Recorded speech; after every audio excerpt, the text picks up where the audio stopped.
Welcome, fight fans, to the Fighters Boys Kick-Ass Podcast. Your Fight Talk Authority. Not to mention the most entertaining and talked about podcast with your kick-ass host, Richard Ortiz. You mad? Come at me, bro. And his loyal kick-ass co-host, Senor Cole Escovedo. Streaming live and worldwide. Coming to you all the way live from a little place somewhere in Cali. The Fighters Boys Kick-Ass Podcast. Fresno, California. We're live here in Mad Production Studios. We got a great show for you today. First of all, I want to thank all the emails I got today with questionnaire. I want to thank all the text messages I got asking questions, and I gave my phone number out to certain people so they can ask questions. Well, I'll go ahead and shoot away. The wait is over. We're going to go over a few things. We're going to do a recap on last Saturday's Top Rank Boxing. We had Jamal Herring. Is it Jamal or is it Jermaine? Jamal. I was chopping up his name all day long. Jamal Herring and also Gabriel Flores Jr. They were victorious in their match Saturday. It was a crazy event. It was a fun-filled event. And if you missed that ring walk, you missed probably the best ring walk in boxing. We'd have to put Naseem Hamed second. So if you're a boxing guru, you remember Naseem Hamed would always put on a show as well. But we put on a show and stole the show. Everybody enjoyed it. They were talking about it. Rick Marion did it once again. Continues to flip the script and outdo himself. But you know what? None of this would be possible without the fans, the viewers, and all the supporters. Enough said. Ladies and gentlemen, we have with us the WBC, the WBO Unified Super Lightweight Champion of the World from Avenal, California. Ladies and gentlemen, Mr. Jose Ramirez. Welcome to the show, Jose. Thank you, Richard. Man, you look good, man, rocking that polo. Yeah, man, just hanging out, just chilling at the house, just being a dad, bro. Just taking care of my son, and that's it, man, doing father duty. So I got 1 more week before I go back to training camp, so. Okay. So you're going back. That's actually it's kind of early, no? It's early, yeah, but I got surgery. You want to be on schedule. Exactly. I got surgery on my thumb after my last fight, so I gotta go make sure that it's working well and that I feel good. And where it needs to be. Exactly, yeah. Okay. So how are the duties of a father? How's it changed your life? Let's talk about that. Because I remember you told me one time, you go, that's my little man. Yeah, I see, now I have like a bigger responsibility besides myself, now I got someone waiting for me at home. So it's so it disciplines me, it builds character for sure. And it makes me respect my father as a son and just respect life overall, Now I have someone that's looking up to me, so I got to make sure I behave and I do everything the right way as best as I can, Hey, man, you can only do with what's in front of you and make the best decisions. Yeah. And so far, you have. I mean, you have a lot of people that follow you, look up to you, not just as a champion, but outside of the ring. And you have a big responsibility. I noticed that because I went to an awards banquets and I started to realize you have a huge responsibility. And I remember in one of your speeches, you said, my only fear is losing my titles because with a title, I have more power and I have a stronger voice. And I'm able to make things happen in a positive way with those bouts.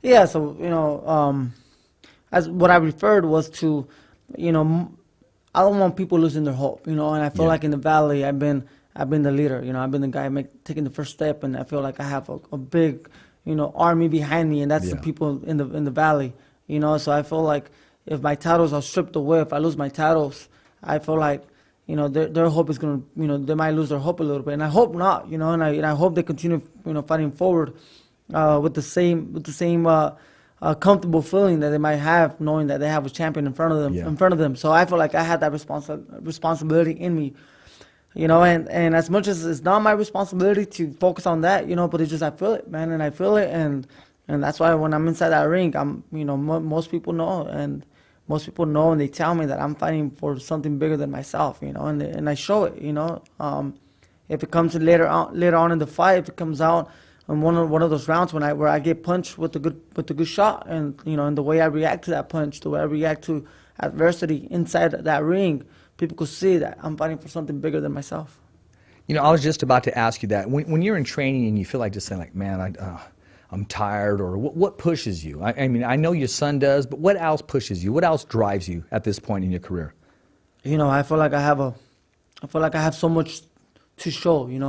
I really believe my skills inside the boxing ring, my will, I feel like I have the whole package, you know, and I feel like people are still waiting to see if I do or if I don't, you know, and I feel like I have a lot to prove to them, you know, that might doubt something about me, you know, and I want to be remembered as one of the best, Richard. I mean, you know, I'm unified champion of the world, and I'm the 12th unified champion in this weight class in the history of boxing.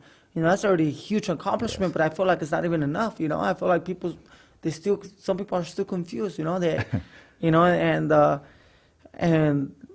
you know, at the end of the day, I want to be remembered as one of the best, you know, and if that means getting all the titles in this weight class and then moving on to another weight class and getting more titles there and then another weight class, then that's what I'll do. You know what the sad part is in this sport, in your position? You're never going to satisfy everybody. Right. There's always going to be people out there that are critical on what you do, opinionated at what you do, and just a good old-fashioned hater. and I know you deal with that, but people are people, and deep down, they want to be you. And when it's not them or their fighter or someone around them, they want to criticize. Right.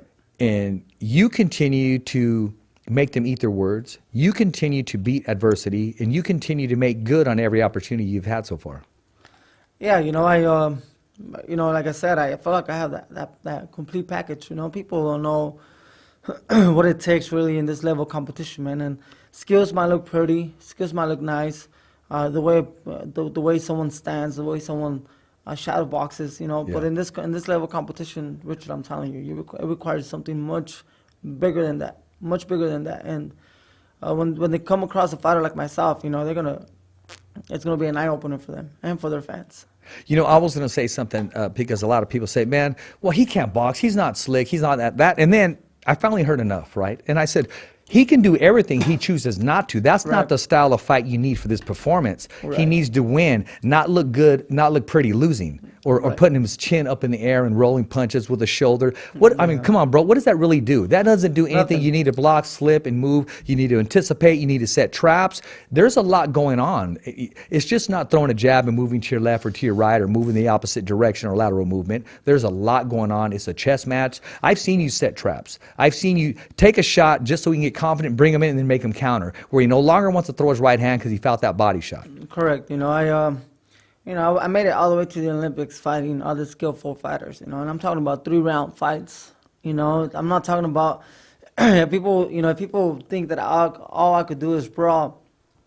When somebody brawls, they're usually fighters that will win later on in the fight or will take control after the middle of the fight. You know, in this case, I'm fighting 12 rounds. So, but when you're in the amateurs and a brawler, man, they're gonna get outboxed in those first 3 rounds. Those 3 rounds, you know, they go by so fly fast. By.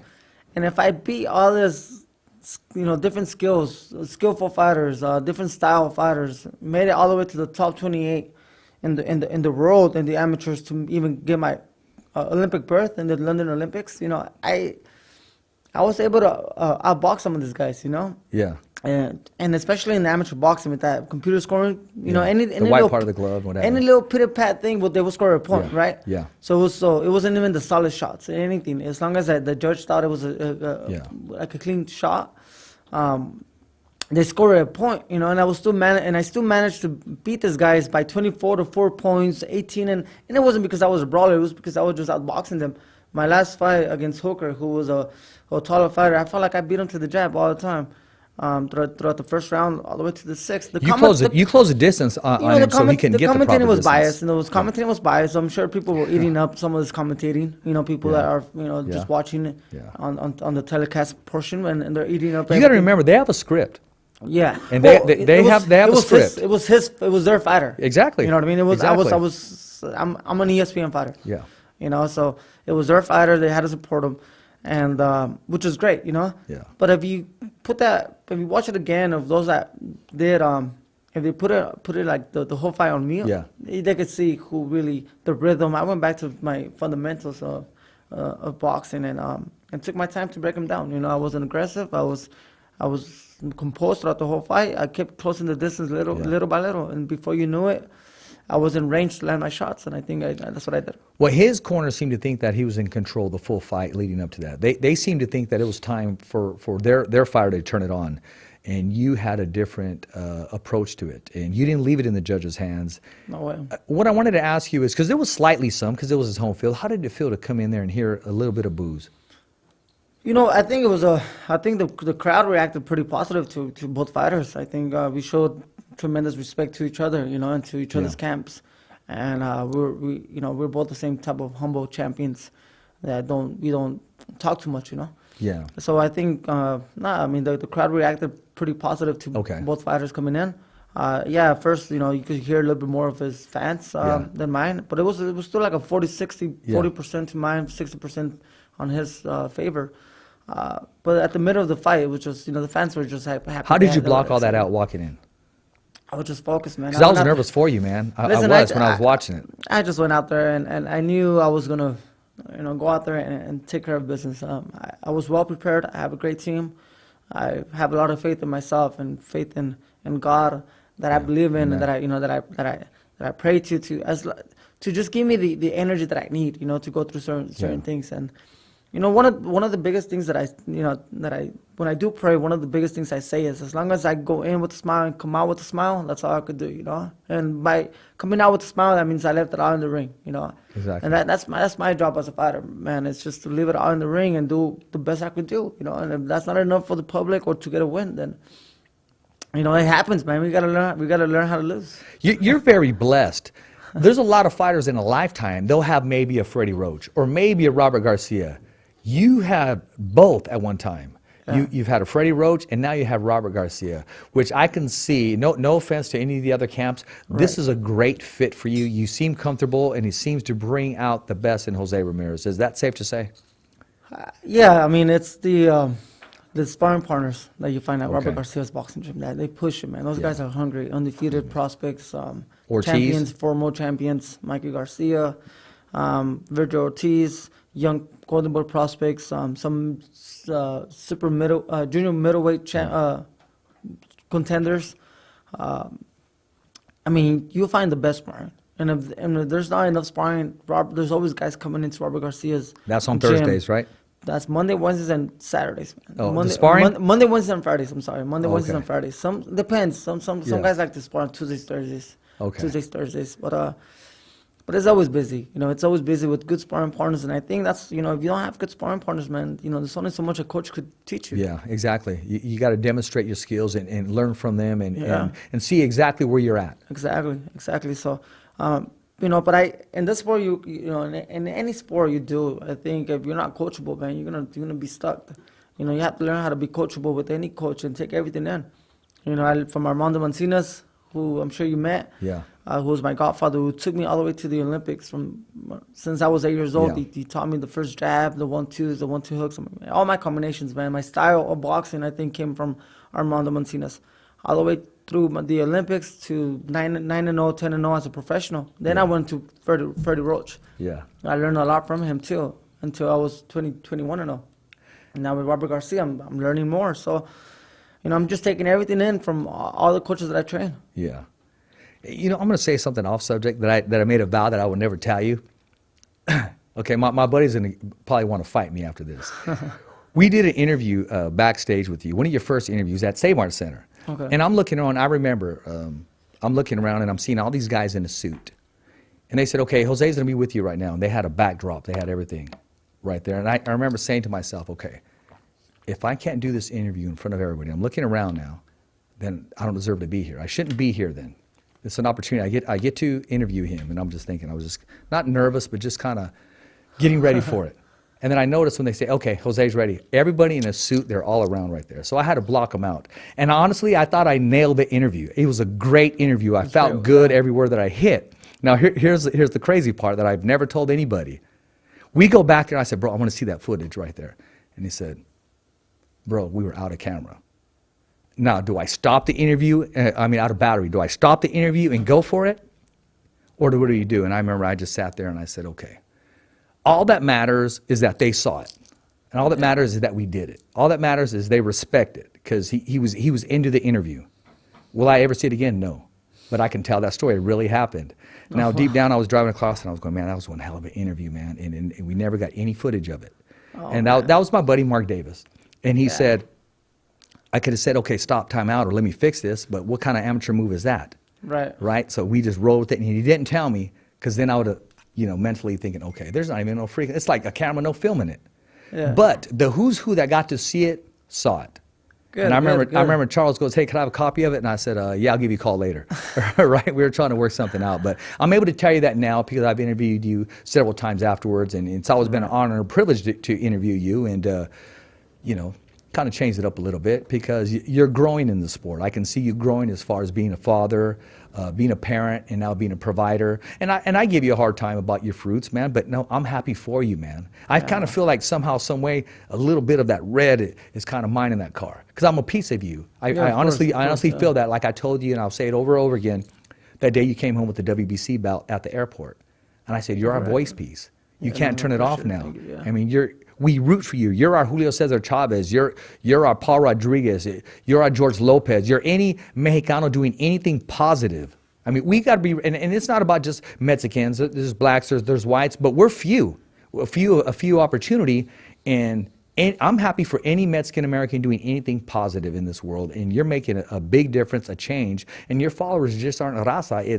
It's every ethnic in this whole valley, in this whole world, man. You're touching lives, man. No, thank you. It's quite an honor for me to be in this position that I'm in, to motivate, to inspire, and boxing has really opened these doors for me to inspire and motivate people, and I think that's the beauty of it,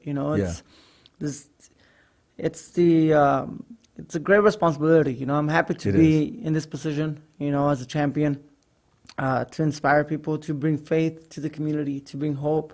Yeah. That's a beautiful thing, to see all those expressions, from the people, from the kids, all those positive expressions, that's something that I take in, and that gets, that's like, it's a fuel for me, it's fuel for my body to go and wake up and do it again, How does it make you feel when you're at a podium and you just see a long line of fans? They just want a piece of you, whether it's a conversation, a picture, an autograph, to touch you, smell your cologne, whatever it is. They want to go back and say, "Oh, I met Jose. He was cool. He did this. Oh no, he liked me. He gave me his attention." I mean, they go back with that because I hear it constantly.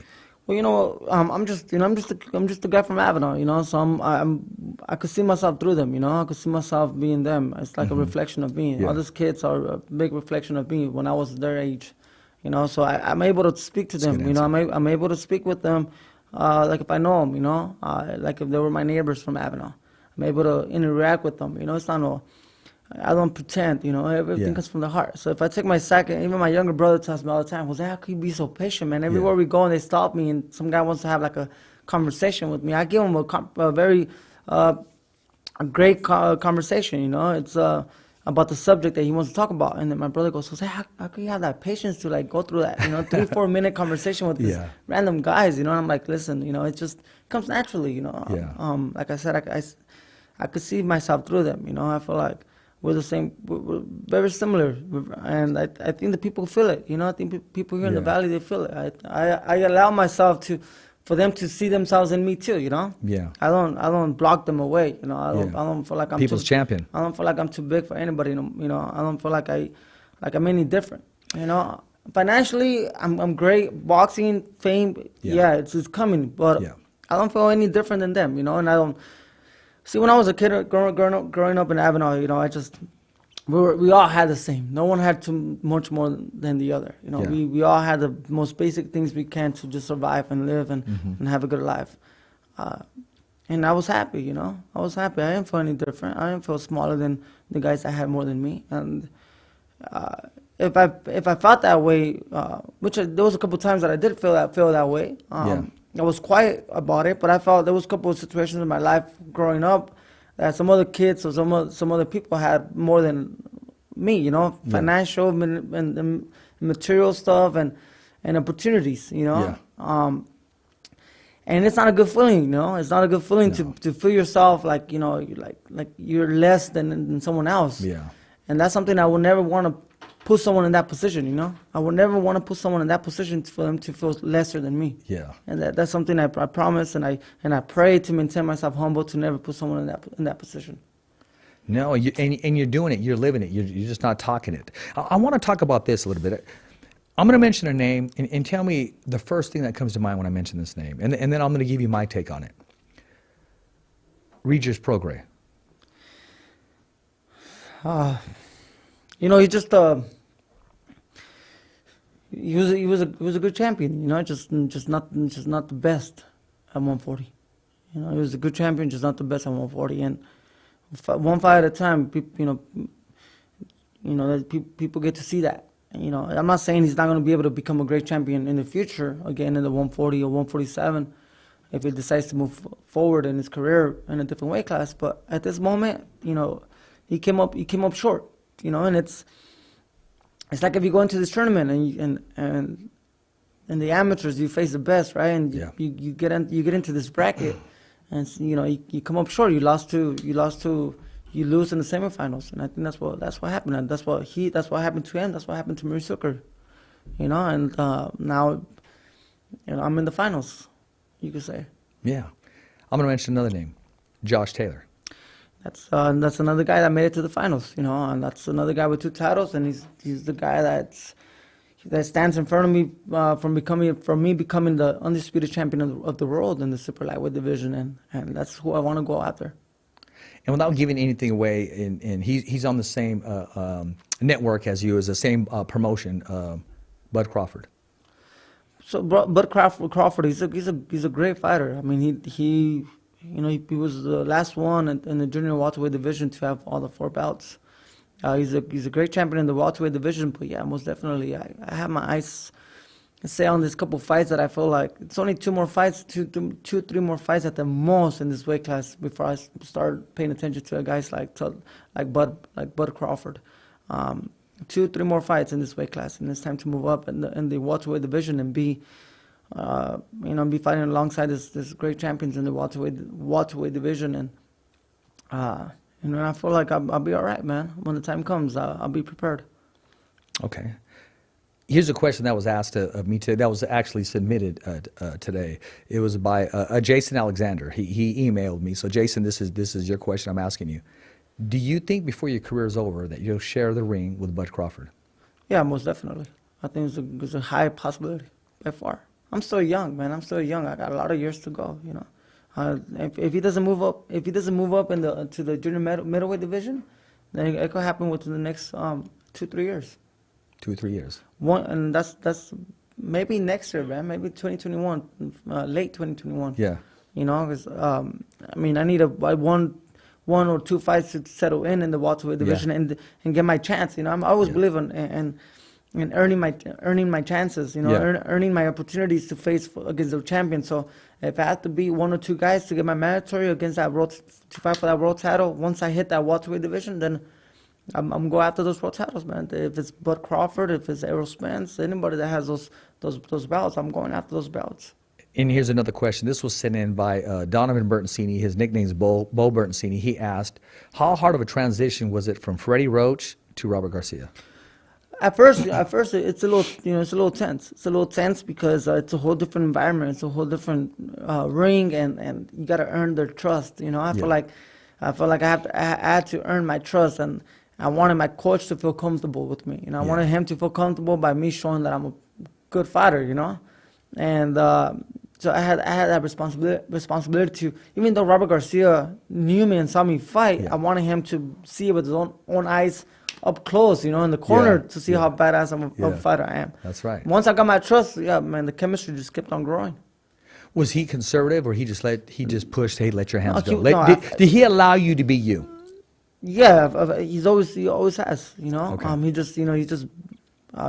His a coach's job is to, if you're doing something great, you know, he's gonna let you do that. You know, their job is to sharpen up some of the stuff, some of your craft. You know, so teach us some new things, but just to add to your style of boxing. You know, and that's what he did.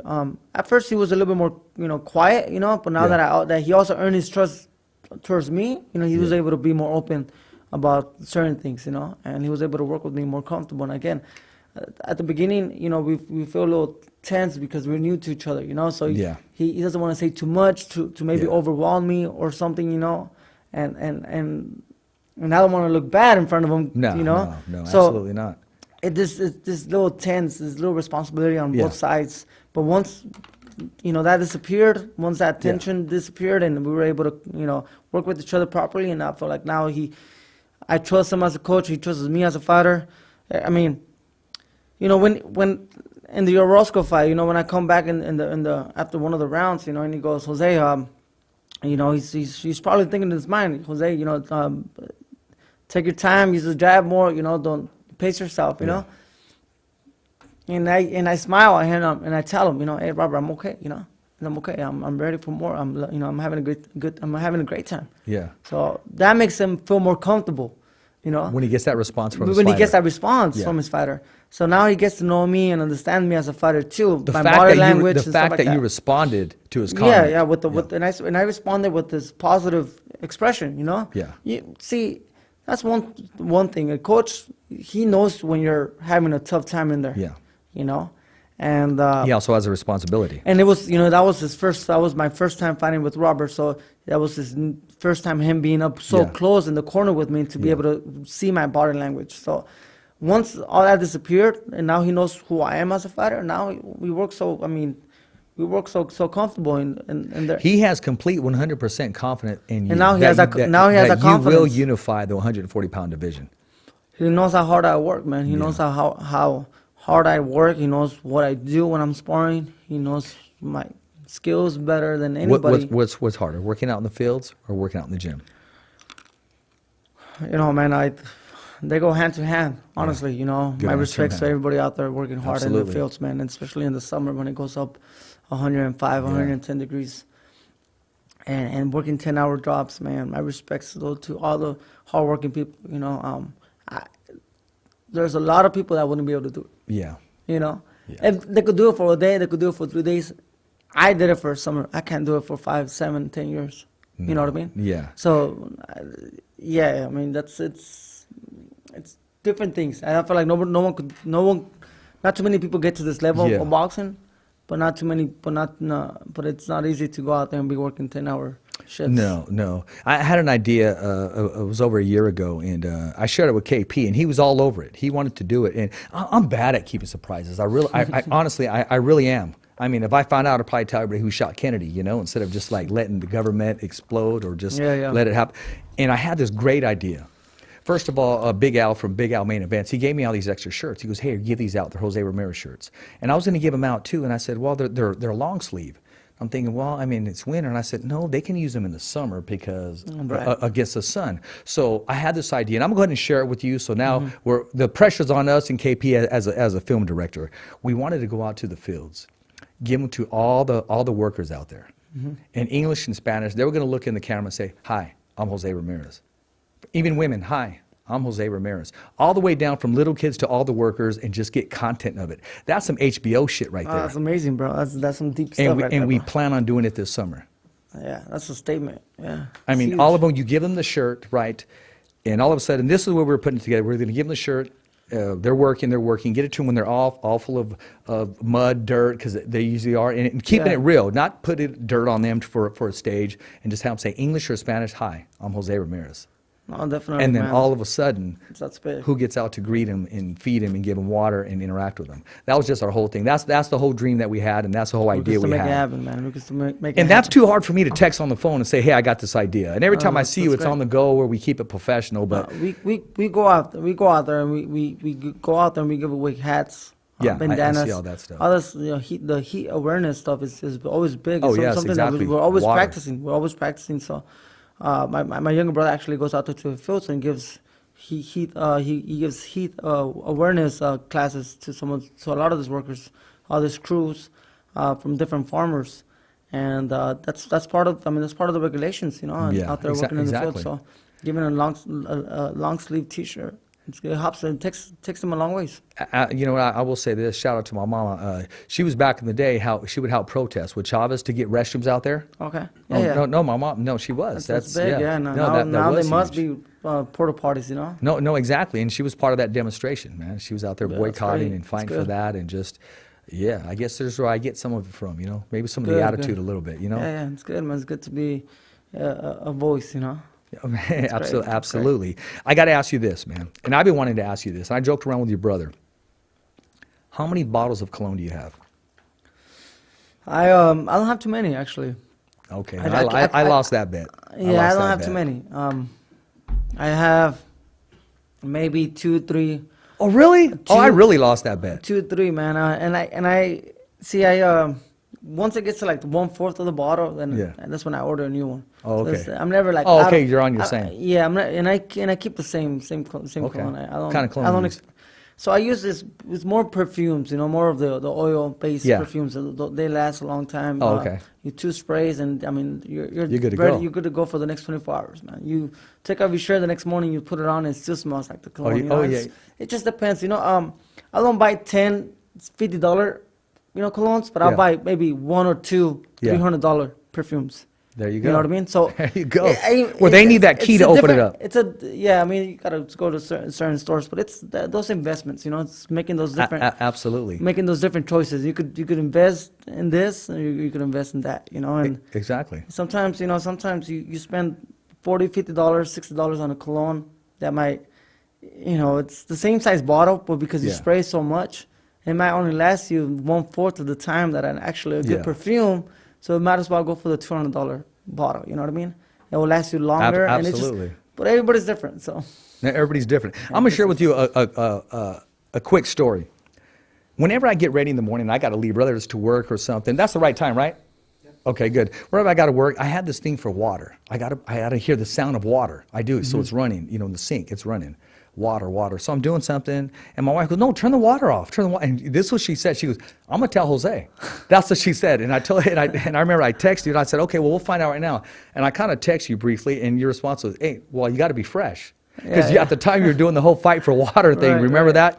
And you didn't know she helped with one of your booths, and she worked with your brother, selling shirts on one of the booths back in the day. Okay, one of the first fight for water fights. Exactly. And I remember, because I got to hear the sound of water. I constantly, I don't know what it is. It filters everything out. It's a beautiful sound to me. Some nature. Yes, and it was just, and it was fight for water. She goes, "I'm gonna tell Jose." That's what she said. And when I said, "Well, he said you got to be fresh," she goes, "Oh, he's only saying that because he knows you." Yeah, or because you know him. She said, we gotta take care of our water, man. But overall, it's 1 or 2, small little things that we all do makes a difference. It does. But at the end of the day, man, we gotta storage our water. Yeah, if there's no storage in the valley, I mean, there's not gonna be a huge you need it to positive survive. Change. So we need like a reservoir, man. I went with that because you talked about freshness. Yeah. No, we need, we need a reservoir here in the valley to storage all this water that from after the snow when it rains. Exactly. To store it. And because we already have the distributions, we already have canals, rivers that go all over the San Joaquin Valley, all the way to LA, and we can move the water. You know what, Jose? If we're making a machine that creates waves to go surfboarding, why can't we have one of these reservoirs for water? Man, I think, to go a little bit deep in some of these conspiracies behind that, the water, water's worth so much in California. Yeah. So people they're so afraid for the supply to be high. Because then the demand doesn't become as high, and the prices drop. So they get to control. If they get to control some of the water, they get to control the prices. They get to control the value of the land. Exactly. The people that own the most land, they buy some of these people buy the land not because of the land, but because of what's underneath the land and this water. It's water rights. That's all. It's a gold mine for a lot of people. So especially for the government. That's why. They play this role as an environmentalist, fighting against us. But it's really just more deep than that. It's really the government and the state government that wants to, keep control of the prices, keep control of some of the demand, and that's not fair, man. That's not fair because when people voted for Proposition 1, and that was the storage water for communities and farms. They were able to switch all that around to where they use that money for projects like environmental projects to control the balance of the water from the mountains to the ocean, to save fish, to save certain plants, to save overflows, right? because of environmental purposes. Sure. So all this water all these projects, all these dams that you might see, Yeah. most of them are just to balance the water, and they're not really for us to use and for the communities, for the real communities that Yeah. need it. Yeah. Like Los Hills, Kettleman City, Strathmore, all these real communities that need water. I mean, you go to some of these places, some of these homes, you turn on the water, it's all yellow. It's all yellow. It's all exactly. bad. Exactly. Contaminated water, bro. Yeah. We need some good storage water that everybody could use. And then some of these unions come out, that were probably hired by this government to try to divide the real communities with the farmers, saying to them, the farmers take all the water, and they're trying to divide, because when there's division, then there's no unity. So it's easier to fight against. It's easier to when there's division, it's harder to get the right things done. Exactly. Right. So I there's agree. all there's different things happening, and I get to see it up close, and I just kind of like give this a sarcasm laugh, and this frustration type of smile, and they get it done. That's what we need, storage water. Even though people tend to forget, because we're having good years of rain, and people, okay, well, it's raining, yeah, it's good, but what happens if we go through another 5-6 years of dry weather, throughout like we did from 2009 to 2000, from 2007 to 2014, 13, when we had the water drought. What happens if we go through that one more time? Then what? We're gonna go again. It's time to go fight for water. So we can't stop fighting that fight until we have a reservoir that we're gonna storage the water for both the farms and the communities. I'm Rich Ortiz of the Fighter's Voice, and I endorse the mayor, Jose Ramirez. That's what's going to take place. Brother, this is bigger than boxing. I'm proud of you, man. Get on down. You're an educated man. Thank you, man. Thank you. Oh, man. Okay, this is bigger than boxing, where you're going right now. You know what's even bigger than this? What's that? Talk to me. Immigration, brother. Immigration. Let's talk about it. So we got this monetized immigration reform that it's already in Congress, getting closer to the Senate. The Senate with Senator Feinstein, she's already waiting with her other Senates to endorse it. We already have over 23, 24 Democrats, 21, 22 Republicans behind it, endorsing it. It's the first immigration reform since IRCA in 1986. With President Reagan passed the IRCA law for people to get their legal status to work. And that's how my dad got himself at 17 years old to be here legally in the United States by getting IRCA, by getting his legal authorization. Then later on got his permanent residence, and then later on got his citizenship. Well, we're making it happen again, and it's already in Congress. Most likely, this is the first bill of immigration reform that we all feel positive that's going to go past. Now it's up to the president. It's up to the president to sign. He's the only one that can veto. Right now. Right. He's the only one that's going to. He can make it happen right now. His administration. Yes. Once it comes to his hands, because I'm sure he's going to pass the Senate. It's going to pass through Congress. Once it gets to his hands, yes, he's the only one that could veto it or sign it, and it becomes a bill, and then people could vote on it. And once people could vote on it, I mean, this is 1.4 million people that are going to be legalized. Not just. So let me talk about this bill. Talk to me about it. This bill is to legalize agricultural workers, not just workers, but also their families. Yes. Because once they have legal status, they could also petition for their family right away for them to have legal status. Once they have legal status, in 5.5 years, or before 5.5 years, they could renew it, or they get a chance to, after 5.5 years, they could petition for their permanent residence, and then in the future, U.S. citizenship. But at least they're here legally. With legal authorization to be here and working in the agriculture. That's 1.4 million people, bro, that are working right now, undocumented in the agriculture, and there's many millions more. But making a difference. Oh man, I mean, making a difference. But now, that's 1.4 million people that are going to be working with that fear factor to be split. Exactly. Exactly. You hear this dividing parents, dividing families. Exactly. Kids going to school, actually, waiting for the legalization of conquering families, man. Of course. So that's. And then hopefully that opens up pathways to do some immigration with other industries. It's hard right now to do comprehensive immigration. It's too broad. It won't pass Congress. But at least finding one way, taking care of the agriculture families first, and then hopefully open up pathways to where we could also. Those are all facts, because that's exactly where it's at. There's exactly where it ends up, and who's out there doing it, man. It's plain and simple. Yeah, so exactly. We need those people to be here, comfortable without that fear factor. We need, farmers, all this. Can you imagine working stress like that? As it is, Even for the bosses, a 9 to 5 working, there's certain stress. But can you imagine today's the day I may have to get deported. Today's the day where I may not see my mom and dad. Today's the day where I may have to leave my family. Listen, if one incident of like Homeland Security come into like a real community, say in Avenal, then the people in Stratford hear about it. They don't want to show up to work the next day because 2-3 days until it calms down, and then they feel okay. You know what? Maybe I'm gonna stick my head out of the shadow and see if everything's okay. That hurts the business a lot. The boss is like, "What's my workers?" But they can't blame them. Yeah. But the boss is hurting because they need the people to be there. Yeah. Like I said, there's not too many people out there that could do the jobs. I don't care what people say. No. We're not. These guys are not taking. These people are not taking no one's jobs. These people are taking There's the a jobs. certain survival out there that needs to take place. Exactly. So this immigration right now, it's happening. It's happening. So stay tuned. If it becomes a bill, you will see in the ballot. And if your president, if our president Donald Trump does not vote, once it gets in, does not vote, then it's your job to make a decision of who becomes the president in 2012 in the 2012 elections. Exactly, and it's right there in black and white. Right. Yeah. And you know what I do want to say?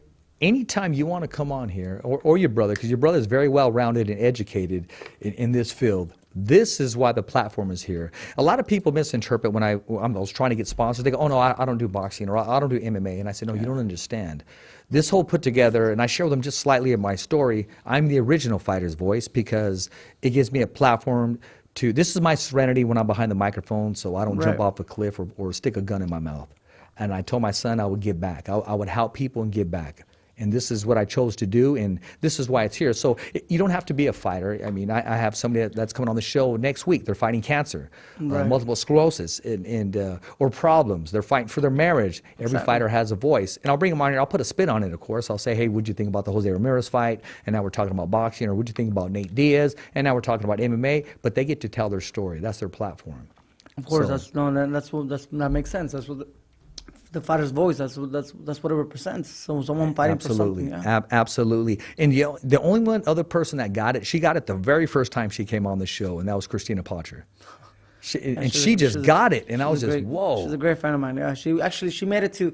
Her and her husband, I invited them to come and see me fight in Dallas. So they're always working. She's always working with top ranks, so she has to be someone neutral. This time she was cheering for me with her husband Jermaine. Okay. And so they both came out to Dallas and supported me, man. They're good people. They were just here. They actually she went to dinner with me and my friends, and she had a great time. She's a hardworking lady. Yeah, she knows her stuff. Very she knows her stuff, man. She's very professional. Yeah, and I like the fact that she's come on the show twice. So she believes in the show. She could have said, "Oh no, well I'll pass" or what have you. And no, she came on here. Yeah, it makes us feel good about who's coming through the studio. And she has so much knowledge. Yeah. She does. She does. So does Evan. Evan's just a boxing encyclopedia.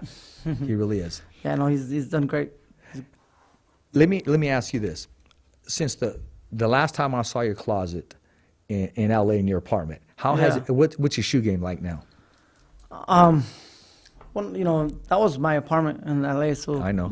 That was just when I'm there for. We have video months, of that a little bit of that shoe game, not completely one-on-one. I have a pretty decent sized closet, What's your shoe game like, Jose? What is your shoe game like? I am endorsed by Nike, so I get this big credit lines through the Nike website. Wow. So you could just imagine how many Nike shoes I have. Oh wow, okay. But yeah, I like. We like to try out different things, Yeah. And depending on where I find myself, we as entertainers we gotta dress the part sometimes. Absolutely. So yeah, I got some pretty. You got to be marketable. I got some pretty cool designer shoes. What's the most expensive pair of shoes you have in your closet? I think the most I probably paid for a shoe was about.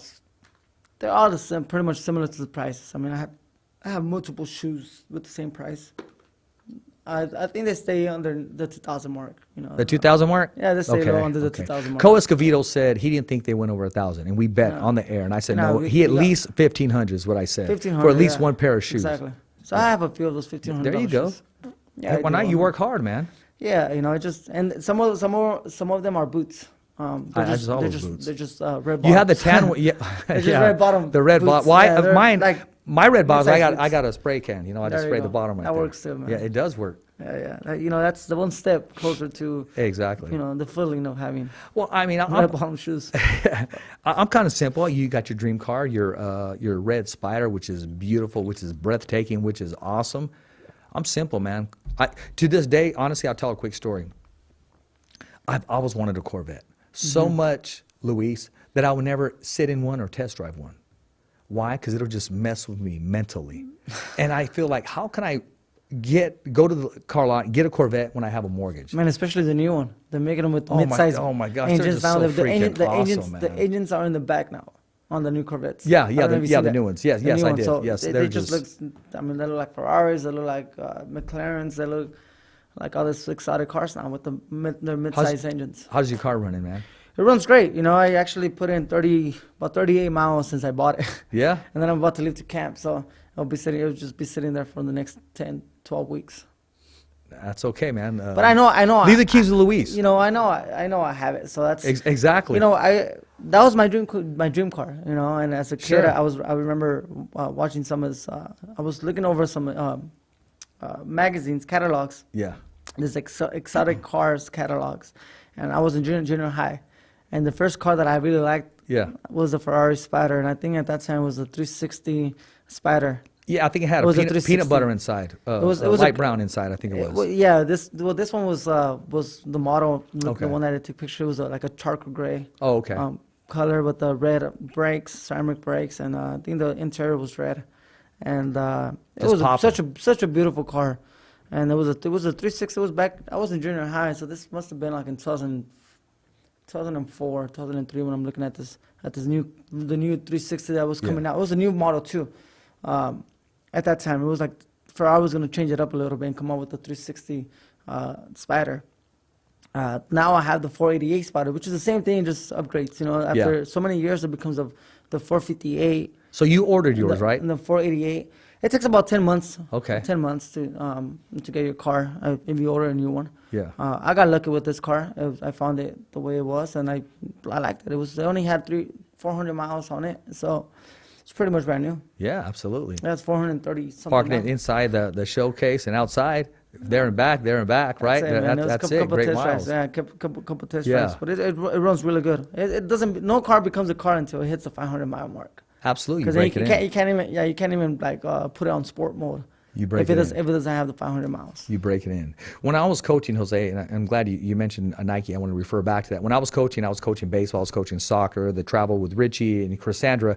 I would always tell the kids, okay, I tell the parents, don't go buy anything yet, okay? I said, because we're under contract with Nike, which means we have to only wear Nike. Because I wanted all the kids to wear Nike. And I remember one time, I don't know, somebody bought me some coaching shoes. I don't know if they were Reebok or they were something. They go, Coach, I thought we were under contract with Nike. I go, I know, but don't tell nobody.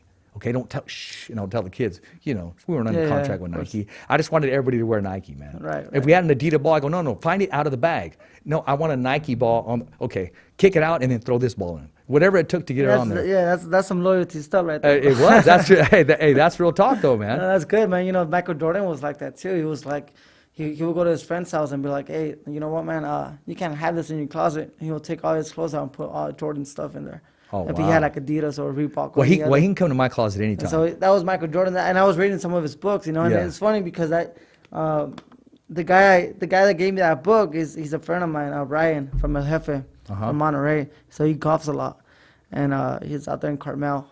He emphasizes in tequila and liquor. Yeah, the slick guy with the suits all the time.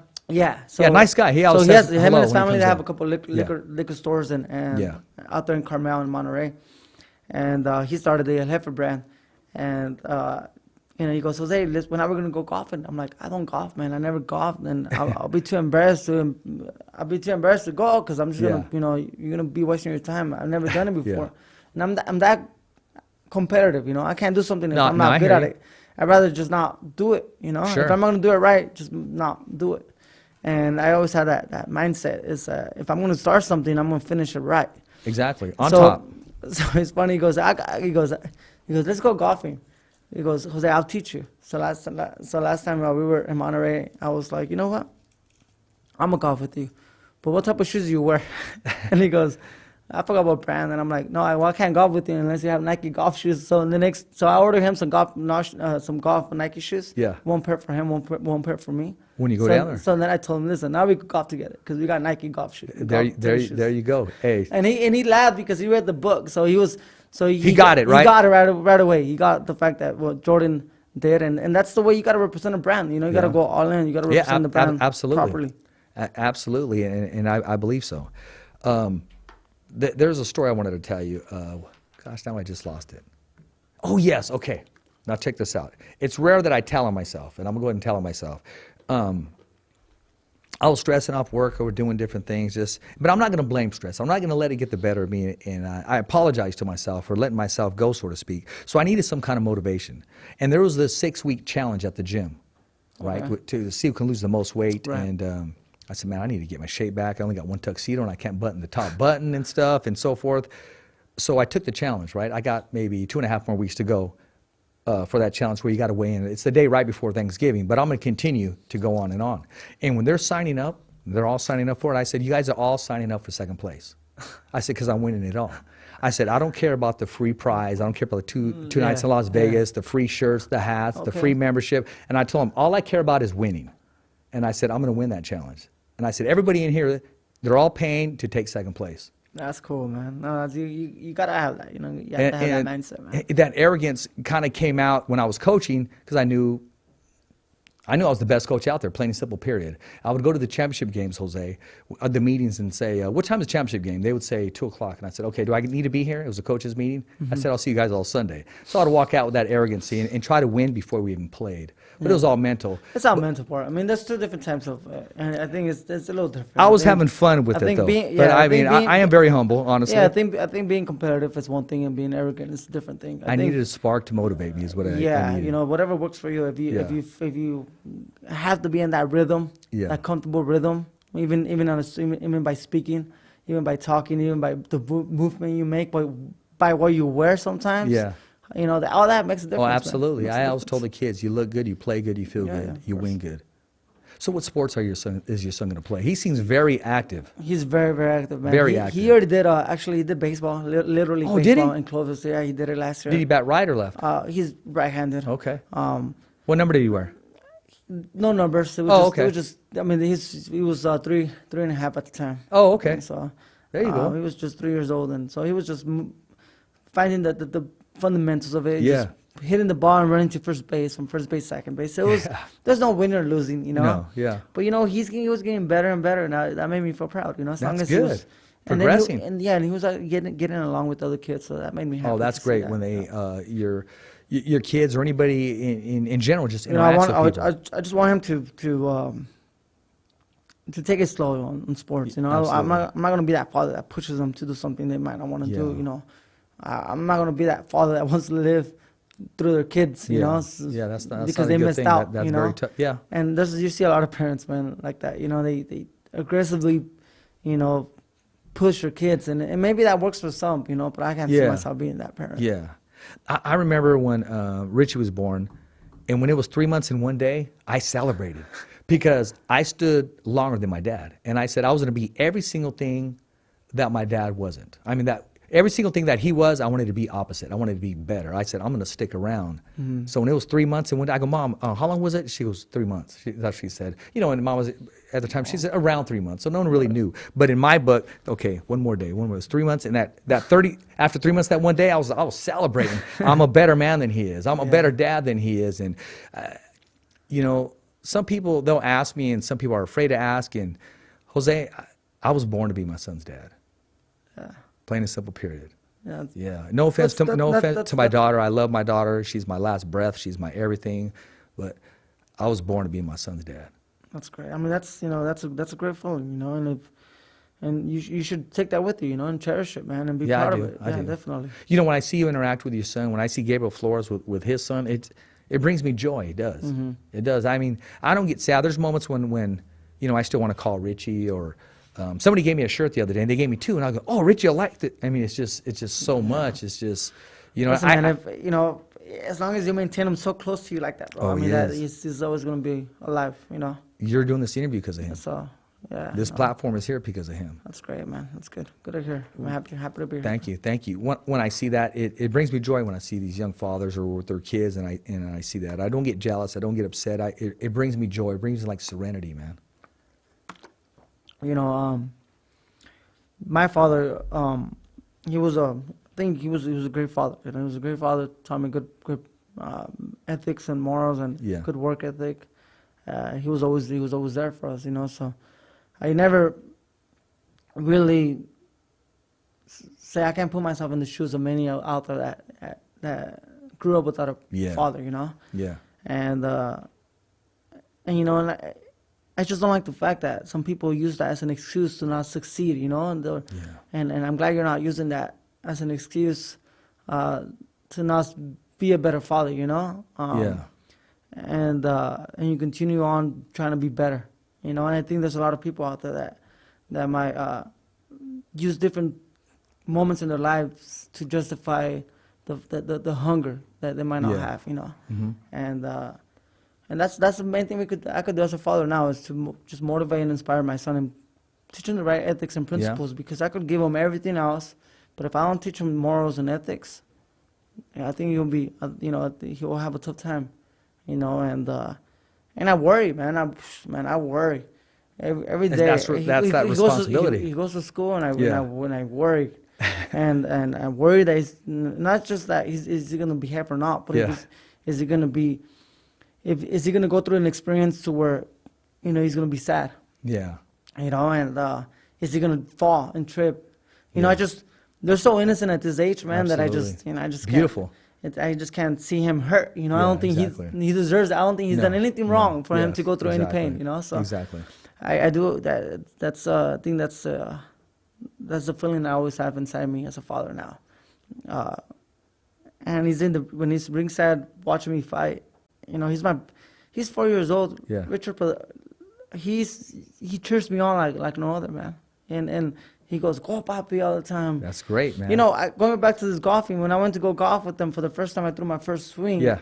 And I was just like, I just need like 10 minutes. Explain to me, at least give me 5-10 minutes. And which club do I use? Yeah, just give without the ball, just the position and the grip of how you grip a club and all that. You know, before I swing, because if I swing, I want to make sure that ball takes off. Yeah. You know, I don't want to swing and miss the ball. You know, and embarrass myself. At least for my very first swing, I want to do it as best as I can. So give me like a 5-10 minute class. I could hear a voice. Because the whole family was there. We got the whole loft that sits on top of a country club. Yeah. It's like a 5-bedroom Where was this loft. This was in by Monterey. Oh, okay. Oh, beautiful out there. And so the whole family was there. Yeah. My brother was there. My sister, my brother-in-law was there. My dad, my mom. Yeah. So my dad came with the guys. My brother-in-law and my dad came, and my son was there.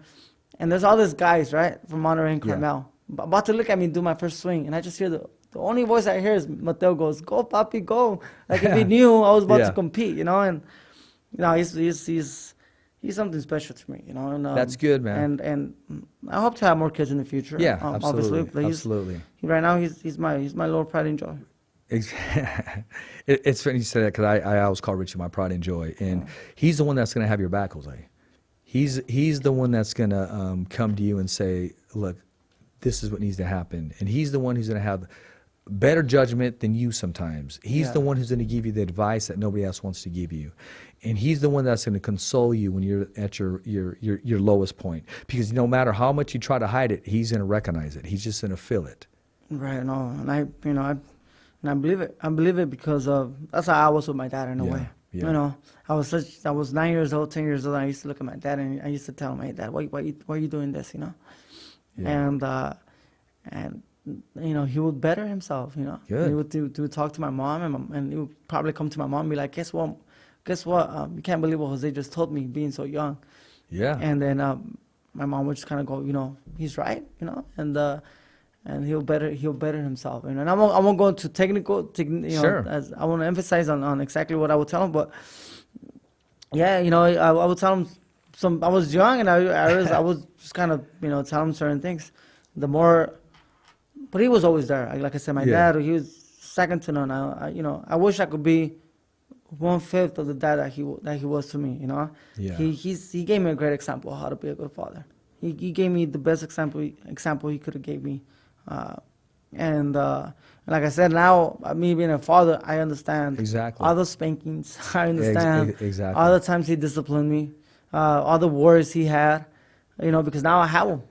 Yeah. And he's only 4 years old, and I have him, you know. There imagine when there. imagine when he's a high schooler. It's all that you know? wisdom, man. Exactly. So, but yeah, you know, and I remember growing up, and I would tell my dad all the time, hey, Dad, one day you're not gonna have to work no more. You know, one day I'm gonna be the fighter for us. I'm gonna fight for you. I'm gonna fight for my mom. I'm gonna fight for my brothers and sisters, and I'm gonna make it happen. I'm gonna sacrifice a little bit. I might go through some hard times, but I'm gonna sacrifice that to give them a better life. Yeah. You know, and I haven't forgotten that. You know, and every time I do something bigger, I think it's because those promises that I gave my father. How fulfilling is it for you? Oh, it's an amazing feeling, you know. And for many things that I've done, Richard,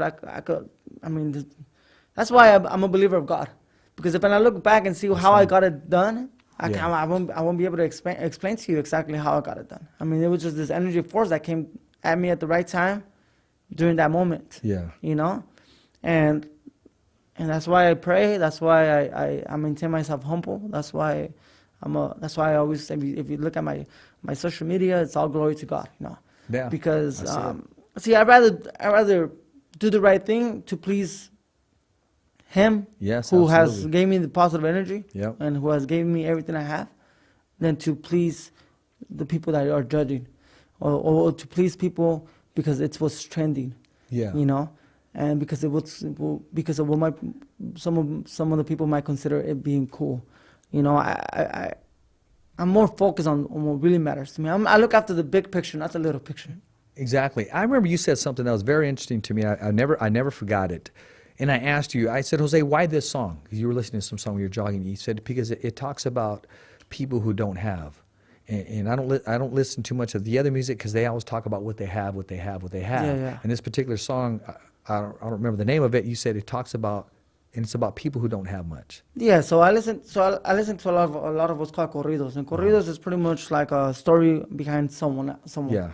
Right? So some of these musical corridos are talking about people that started from nothing and became something, you know, or are nothing and are going through something, or even a story of someone that could have made it, but because of certain circumstances they didn't. Yeah. You know, and when you listen to some of this rap music, you know, it's mainly people talking about what's cool, talking about what they have, talking about what they could do, talking about the women, talking about certain things, you know. Yeah. And it's people like it, you know. That's good, you know. And it's the beat sometimes is good, you know. People probably listen to it because of the beat. I was about to say that a lot of times they don't pay attention to the lyrics. It's the beat. But that's why I can't. I mean, I could dance to anything, brother. I consider myself a happy guy. You know, no, I seen you dance. I was there in Las Vegas. I saw you dance. I could dance. Jose, I saw you dance in Las Vegas, and you know what? You were drinking coffee. Yeah. In your hand. I had a coffee, and it was late at night, and but anyways, you were dancing.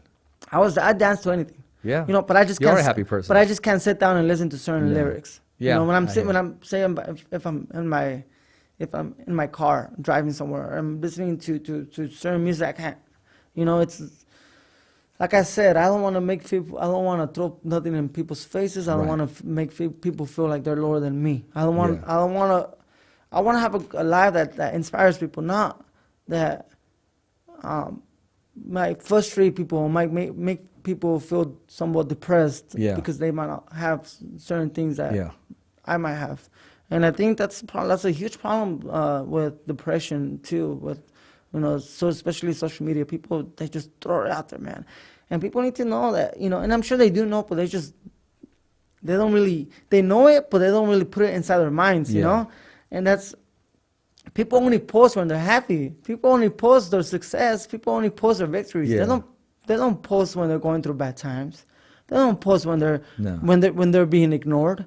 They don't post when you know, they lost something. You know, they only post when they're having a great time. So everybody's going through the same times, you know, hard times. Exactly. And as through the same adversity and different pathways. We all have different pathways, but I think I just don't want to see myself creating, you know, creating that energy.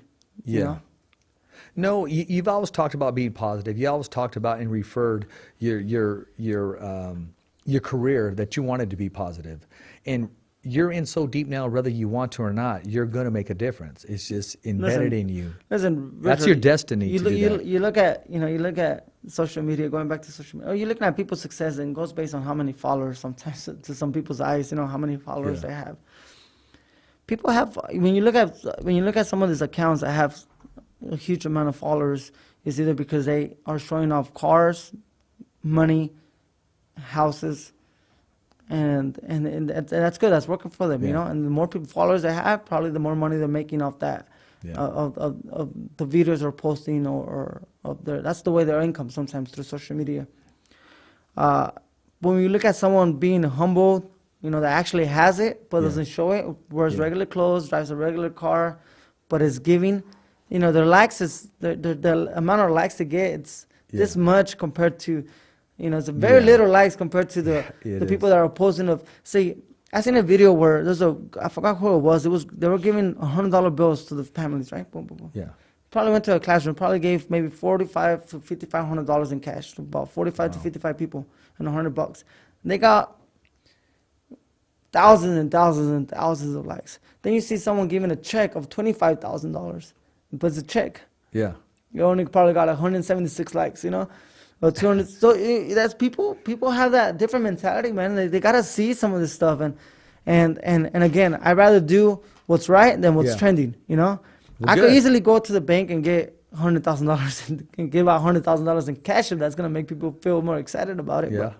But, that's not who I am. That's not who I want to be. Who are you? How would you describe yourself? Who are you? I'm a guy from the rural communities in the San Joaquin Valley, the valley that provides 56% of what people eat in the United States. I come from a small rural community. I come from a family of 100% Mexican blood. I come from Michoacan. I come from my grandma's from Sinaloa, so we have some Sinaloa blood, but Michoacan blood. That's what we have. I have that blood. I have a family that we were always happy. Didn't need much.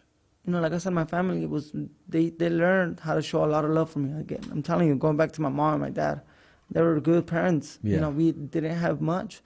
They tell me stories of how when Christmas came around, they were all excited to go buy. My dad would get a good check. They would save some money. They were so excited to go to, to go shopping for Christmas gifts. And they were like, "Oh, we're gonna buy for this December. We're gonna buy the kids. They would call us kids. A jacket each." Yeah. By the time they showed up, the jackets were too expensive, so they had to settle down with sweaters. Yeah. Right. So they had those little small choices. I mean, it's like imagine you going to the store and you're like, "Oh, you can't afford the jacket, so let's buy the sweater." And then my mom would buy 100 pounds of beans. She'd go to Bridgestore, Madera, California. No, 100 pound of beans because it was on sale, and get the harina, and then there was certain things that she would buy and just make it last. Right. Because it was my mom. Her schedule was before she started working at Alberti Olives, she would work out in the fields and then go work in the nightclub, which was the bars at night. It was just her income coming in. But I didn't know all that growing up. Yeah. And then I started to realize, wow, Mama, when are you going to rest? Exactly. Or when are you going to stay home?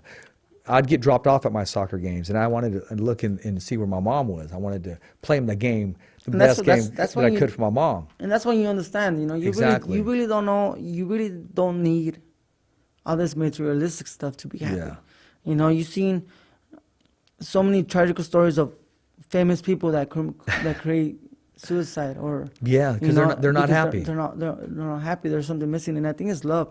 That loyalty and love is. I mean, those that warmth is you can't fake that warmth. It's soothing. It's warmth. It's love. It's real love. It's that blanket of protection. Yeah, no, definitely. I'll tell you a quick story.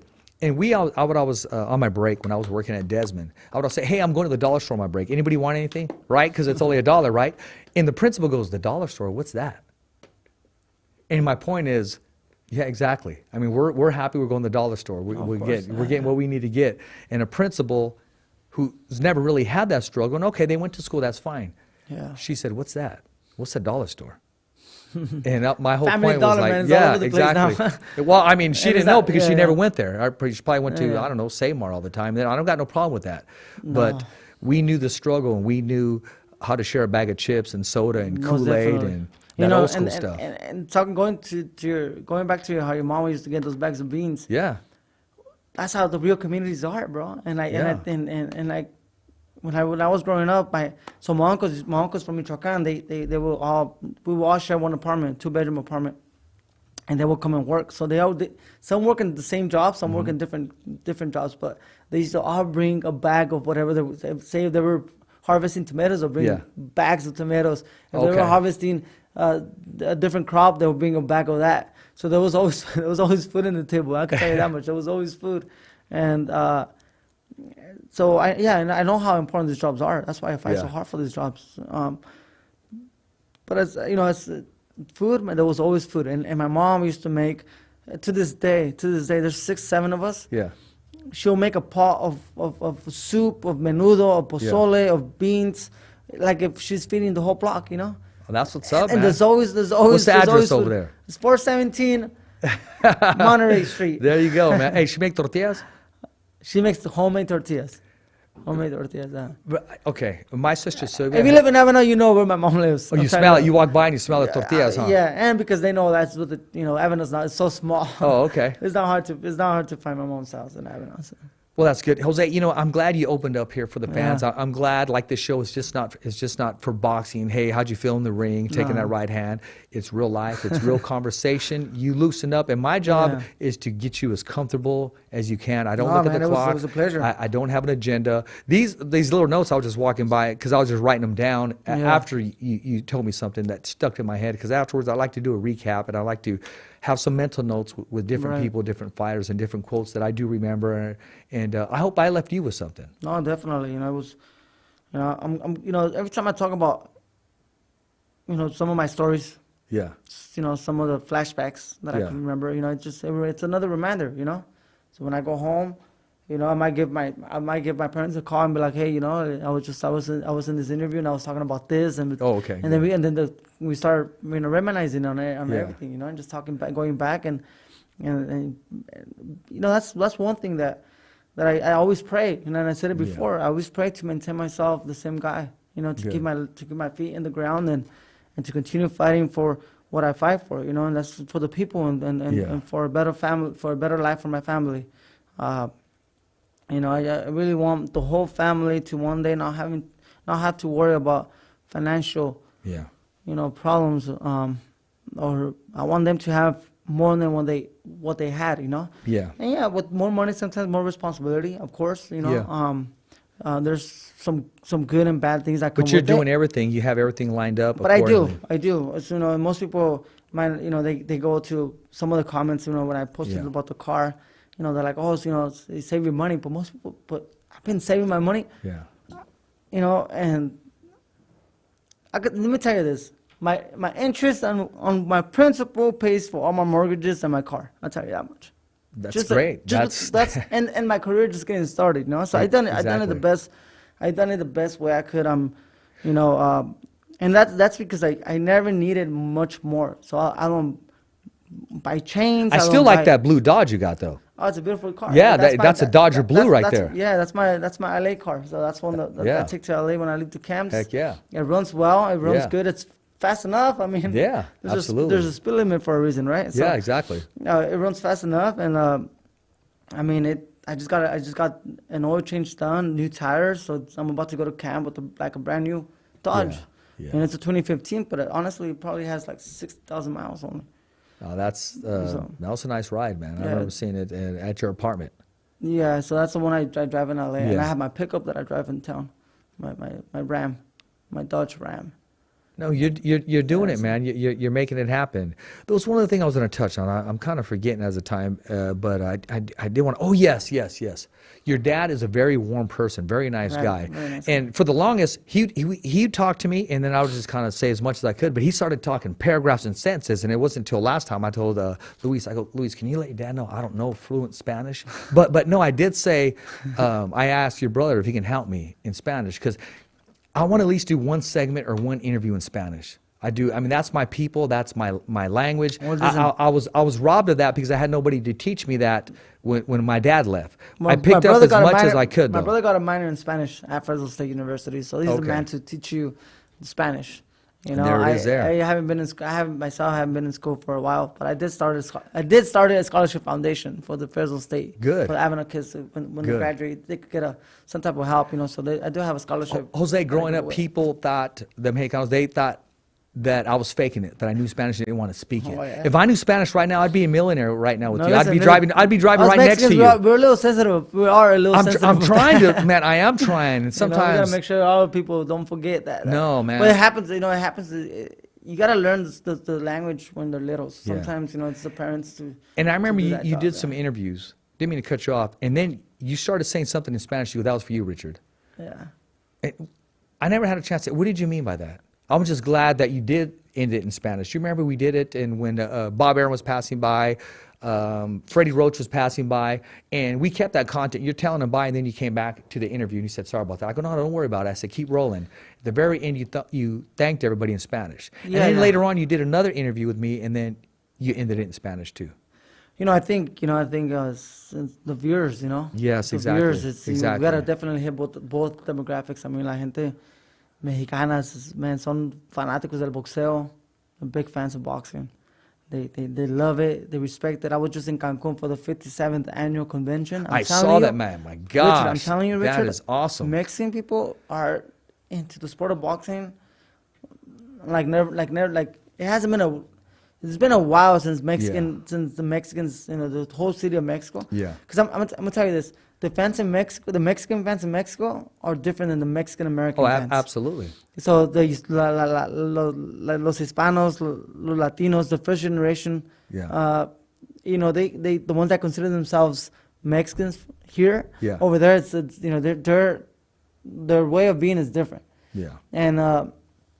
And so when I was at the 57th annual, the respect that they gave me and Yeah. they gave the other fighters, I mean, they're so hyped about boxing right now. So we gotta make sure that if they're listening, Yeah. you know, they could be a part of it too. Exactly. That's why we gotta give a quick, always a shout out in Spanish and remind them how. Absolutely. Actually, Blessed we are I to went have them. and I talked to your brother and I said, hey, man, I want to bring you on once a month, at least to hit some Spanish or as a There we go. co-host, at least something.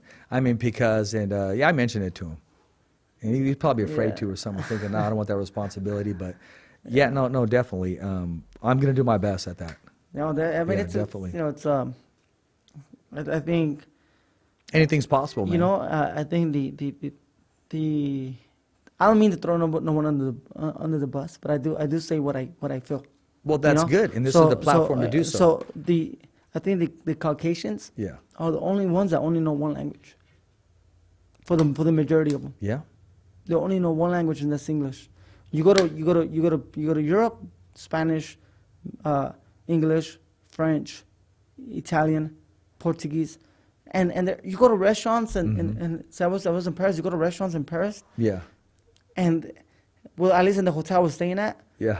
the servers, they had a bunch of little flags, and I told them, why you have all those little flags? Oh, that's to let them know all the languages I speak. Oh, my And he gosh. was he was a regular waiter, Oh, my regular taking gosh. orders. I'm like, a guy You know like how valuable you are? yeah, exactly. A guy like you in America will get an amazing job. Exactly. You know, and you know that's how it is. And so I'm It always, you know, when it comes to people who are bilingual, Yeah. you Use know, it, man. use it. Definitely Use it. Like I said, I joked around. If I'm not, I knew Spanish, I'm not I'd be a embarrassed millionaire. Speaking Spanish, man. I love. Well, to talk I would Spanish. always get that from my friends. I just didn't know it. My friend Anthony Creed, and I'll put him on blast. He goes, "No, you're just faking." I said, "Bro, I wish I did. I wish I freaking knew." Yeah. I'm like that guy that'll probably take Spanish in school and get a C or something. But I was just when I was in Cancun, I went to Yeah. Tulum for the pyramid to see the pyramid, the pyramids. right, You see these Mexicans, and we took a guide, and I took the guide in Spanish. Yeah. Because I wanted the guy to really go all out with Yeah. the history on the Mayas, and I think I don't want him to be missing some diction of words in English. Yeah. So I want to take the Spanish guide. So Right. I took the guy that was going to tell us in Spanish the whole thing. But as we were walking by, there was other groups, and you see the same, you know, guys from Quintana Roo, yeah, and they're dark, short. Yeah. You know, Yeah. they look more Oaxacans than the people Yeah. in Oaxaca. I'll tell you Yeah. that much. People Yeah. in Quintana Roo, most people think Oaxacas are the smallest ones and Yeah. the darkest. No, The one in Quintana, people in Quintana Roo, they're a little bit more darker skin. Yeah. But they were guiding people in Swiss. They were talking in Portuguese. They were talking in English. They were talking and they were guiding in Russian. They were Russians, Asians, and you hear it, and I was so impressed. My gosh. So shout out to my people in Mexico, man. I mean, hey, man, they're ready to change the world. Listen, I'm telling you, people, Mexico has some great potential. We just gotta, the government just has to work a little bit better with them. Exactly, and that's a whole nother segment. Before I let you go, I do want to say one thing. When kids would get in trouble, kind of a ricochet there. When kids would get in trouble in school, and I would always tell them, and I would say, wait, hold on a second. You're smarter than a teacher because you know 2 languages. I said, I don't even know the language. I said, I wish I did. I go, you know 2 languages, young man. And I would always tell him that. I always encourage him, man. And no, I mean, I feel, before I take my last breath on this earth, I will speak in Spanish. I will do an interview in Spanish, man. Richard. I will. I mean Julio Cesar Chavez, right? As a kid. And I couldn't even tell him how much I appreciated him. And he told my mom, make sure he knows Spanish. He told my mama that. When I tell my story, I didn't just wake up and want to do boxing or want to commentate boxing. It's way back. Yeah. So when I see these guys with 100K followers and 100, how many can say that they talked to Frankie Randall over the phone and he predicted he was going to beat Chavez? How many can say they talked to Don King on the phone? How many can say they were there when Mike Tyson got out and he offered them grapes? How many can say that their mama blessed Oscar De La Hoya, Julio Cesar Chavez, Jesse James Leija? And we're going to continue bringing boxing to the Absolutely. Valley. Let's do it. Let's keep it here. And you're always welcome to our fights, to our events. You're a part of our events, so you're always going to be welcome. So many more positive and great moments to happen with all the great champions and the future world champions. And absolutely, you're one of them. Hey, appreciate you coming on. I know we went kind of overboard, man, but when you're in deep conversation, I didn't want to stop you, man. No, I didn't want to stop you. Yeah. Hey, real quick, what do you have to say to all the viewers and the fans that watch and support the unified super lightweight champion of the world? Thank you for all the support. Don't miss on my fight. I'll be unified. I'll be defending my titles against Victor Postol February 1st in China on ESPN primetime. So it's coming up. I'll leave to camp soon, and after that we're going after the other titles after Josh Taylor. There you go. Thank you for all the support. There you go. We may see you in December sometime if you're up there. I spoke to Robert and he was down there, and we're going to take the podcast up there and we're going to broadcast when we're up there. Sounds good. Hey, Rich Ortiz, the long-awaited, but it was very well worth the wait, class act inside and outside of the ring. You got to go in depth with Jose Ramirez. He got to share not just being inside the ropes, but being inside life. A little bit of him being a father, a little bit of him being a son, a little bit of him being a contender, but most of all, the champion that he is inside and outside of the ring, and the big goals of what's he going to do for the people, the community, and how he's going to give back by not just helping them out by appearances or financial, but by standing firm on the laws, standing firm on the government, taking on the president, taking on whoever he needs to take on like a true warrior, like a true fighter with the tenacity, the know-how, and the arithmetic when it comes to the numbers, the understanding when it comes to understanding and signing documentations and how to handle himself. And he's that true example because the way he's going, he's not going to be a statistic on another fighter that was a millionaire and lost all his funding. He's doing everything the right way, keeping it to himself, being humble, and most of all, he's fighting not just for himself and his family, he's fighting for you, the viewers and the fans. As always, Rich Ortiz here, the fighter's voice, the only voice that matters. We're simply knocking out the competition, and it's a wrap here. I'm getting a little tired. Thumbs up for Richie. Okay, fight fans, it's not goodbye, but until next week. Remember, it's always voiceography at its finest. So on behalf of Richard Ortiz, Cole Escovedo, the special guests, and all the crew right here at the Kick-Ass Podcast, saying hasta luego, babies. And always, thanks for listening.